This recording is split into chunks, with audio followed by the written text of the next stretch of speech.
Avant chaque période de vacances, probablement avez-vous fait comme plus d'un Français sur deux. Au moment de faire votre choix, direction les réseaux sociaux. Quel hôtel ou quel terrain de camping? Avant de réserver, il s'agit de s'assurer qu'il a bonne réputation. Et pour ça, vous scrutez les likes, les petits cœurs ou les pouces levés. C'est-à-dire les mentions j'aime. Plus il y en a, et mieux c'est. Mais ce n'est pas tout. Pour l'achat de votre bikini ou de vos lunettes de soleil, c'est pareil. Si des milliers de personnes ont approuvé le produit en cliquant, c'est toujours plus rassurant. Et pourtant, nous allons vous montrer que les likes sur les réseaux sociaux sont trompeurs. De l'arnaque, parfois à la limite de la légalité. Nous sommes en Inde, dans la banlieue de la capitale New Delhi. Le pays est devenu un des centres mondiaux de l'informatique à bas coût. Nous avons pris rendez-vous dans une entreprise qui se dit spécialisée dans le marketing digital. Nous filmons discrètement car nous nous faisons passer pour des entrepreneurs français. Nous expliquons que nous allons ouvrir un restaurant à Paris. Nous lançons une petite affaire et nous voulons qu'elle grandisse vite. Eh bien, en Inde, nous sommes les meilleurs et les moins chers. Ce qu'ils proposent ici, c'est toute une série de formules pour augmenter votre nombre de fans sur les réseaux sociaux. Notre formule basique coûte entre 100 et 200 $. Et cela inclut les likes sur Facebook. En clair, nous pouvons acheter des likes pour la page de notre restaurant. Et cela concerne tous les réseaux sociaux, sans exception. Le principal sera Facebook, après Twitter, Instagram et YouTube. Combien de temps vous faut-il pour obtenir 2000 likes? Est-ce que c'est possible? Oui, bien sûr, c'est possible. Cela prendra environ 2 semaines.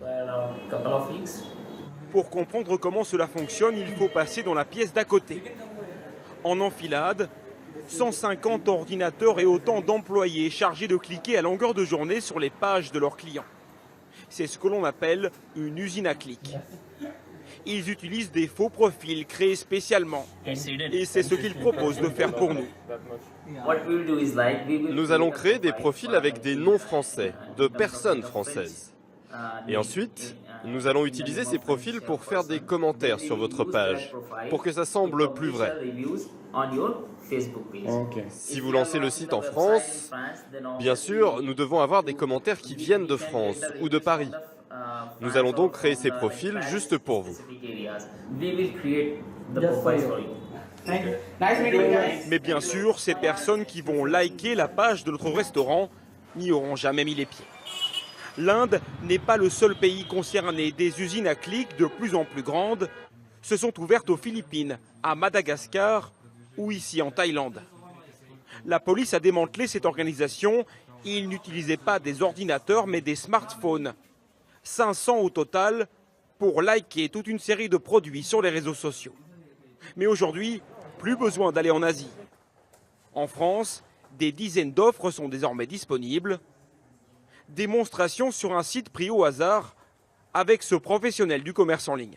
On voit qu'on a tous les réseaux sociaux, Facebook, Twitter, Instagram, YouTube, Google+. Alors, fan Facebook français, on va voir le prix. On est sur 15 € les 100 fans français. À ce prix-là, c'est facile d'être rapidement très populaire. La demande est énorme.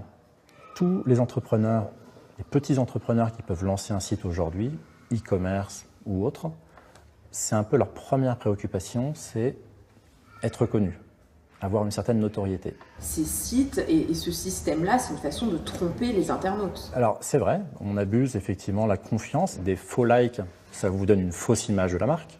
Si vous pensez que s'il y a tant de gens qui ont liké la marque, c'est cette marque doit être reconnue. Alors ce n'est pas le cas. Donc vous pouvez effectivement tromper à plusieurs niveaux. Et pourtant, les faux likes ne sont pas interdits par la loi. Les faux commentaires le sont par contre. Les vendeurs jouent sur cette nuance. Et cela ne concerne pas que les produits, les personnalités aussi ont recours à cette pratique. Les politiques par exemple. Les 5 principaux candidats à la dernière présidentielle ont tous un nombre très élevé de faux abonnés sur Twitter. Jusqu'à 62% selon l'enquête d'une agence spécialisée. Aujourd'hui, la popularité se fabrique dans des usines à clics.